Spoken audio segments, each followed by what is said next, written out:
Mobile बिक नहीं रहे तो चलो सुअर बेचते हैं। बर्बाद होते हुआवे ने खुद को बचाने का नया तरीका निकाला है। नमस्कार, TFI पर आपका स्वागत है और मैं दीक्षा नेगी आपको बताऊंगी कि कैसे चीनी कंपनी हुआवे ने अपनी बर्बादी को रोकने के लिए एक अजब गजब तरीका निकाला है। दुनिया भर से लात मारकर भगाई गई चीनी कंपनी हुआवे ने अब मोबाइल हैंडसेट बनाना छोड़ पिग फार्मिंग यानी सुअर पालन की ओर रुख किया है। BBC की रिपोर्ट के अनुसार हुआवे अब सुअर पालन करने के साथ साथ इस क्षेत्र के किसानों के लिए टेक्नोलॉजी भी बनाएगी।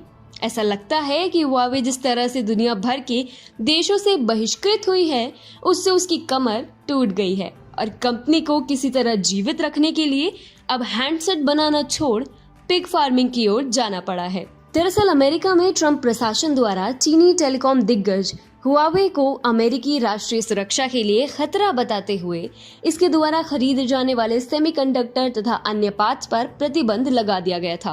ट्रंप प्रशासन द्वारा चीनी कंपनियों को सेमीकंडक्टर बेचने पर प्रतिबंध लगाने के बाद हुआवे जैसी बड़ी चीनी तकनीक कंपनियों का काम ठप पड़ चुका है। स्मार्टफोन से लेकर उपग्रहों तक हर तरह की तकनीकी उपकरणों के लिए सेमीकंडक्टर आवश्यक होते हैं और चीन सेमीकंडक्टर्स के लिए US चिप तकनीक पर पूरी तरह से निर्भर है। यही नहीं, ट्रंप प्रशासन ने हुआवे को बिना लाइसेंस वाली अमेरिकी तकनीक का उपयोग करने पर बैन लगा दिया था, जिससे इस चीनी कंपनी को भारी नुकसान हुआ और उसे स्मार्टफोन के क्षेत्र से बाहर निकलने के लिए मजबूर होना पड़ा। इससे हुआवे की स्थिति बेहद खराब हो चुकी है। यही कारण है कि अब ये दिग्गज टेलीकॉम कंपनी अपनी टेक्नोलॉजी के लिए राजस्व जुटाने के लिए अन्य स्रोतों को अपना रही है, जिसमें पिग फार्मिंग सबसे ऊपर है। सुअर पालन करने वाले किसानों के लिए आर्टिफिशियल इंटेलिजेंस तकनीक बनाने के साथ हुआवे कोयला खनन उद्योग के साथ भी काम कर रही है। पूर्व अमेरिकी राष्ट्रपति डोनाल्ड ट्रंप ने यह दावा करते हुए हुआवे को बैन किया था कि ये कंपनी चीनी सरकार के साथ डेटा शेयर करती है।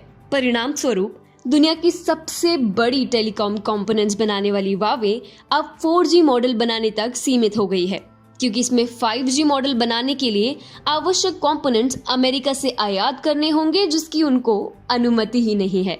रिपोर्ट के अनुसार हुआवे की स्मार्टफोन बिक्री 2020 की आखिरी तिमाही में 42% तक गिर गई थी। राष्ट्रीय सुरक्षा को लेकर आशंकाओं के बीच हुआवे को UK सहित कई देशों में 5G प्रोग्राम से बाहर कर दिया गया है। रिपोर्ट्स का दावा है कि हुआवे इस साल स्मार्टफोन के मैन्युफैक्चरिंग को 60% तक कम कर सकता है। कंपनी के प्रवक्ता ने BBC को बताया, यहाँ मुद्दा हमारी गुणवत्ता की समस्या का नहीं है। हुआवे भू राजनीतिक तनावों के बीच फंस गई है। शायद यही कारण है कि अब ये दिग्गज कंपनी राजस्व के अन्य स्रोतों की तलाश कर रही है, जैसे क्लाउड कंप्यूटिंग और स्मार्ट गाड़ियां। परंतु इसके साथ ही हुआवे चीन के कुछ पारंपरिक उद्योगों जैसे सुअर पालन में भी प्रवेश कर रही है। बता दें कि चीन में दुनिया का सबसे बड़ा सुअर पालन उद्योग है और दुनिया के आधे सुअरों का घर है। तकनीक की मदद से वहां सुअरों की बीमारी का पता लगाने और उन्हें ट्रैक करने के लिए आर्टिफिशियल इंटेलिजेंस के इस्तेमाल से पिग फार्मिंग को आधुनिक बनाया जा रहा है। हुआवे फाउंडर और चीफ एग्जीक्यूटिव रेन ज़ेनफाई का कहना है, हम अभी भी फोन की बिक्री के बिना भी जीवित रह सकते हैं।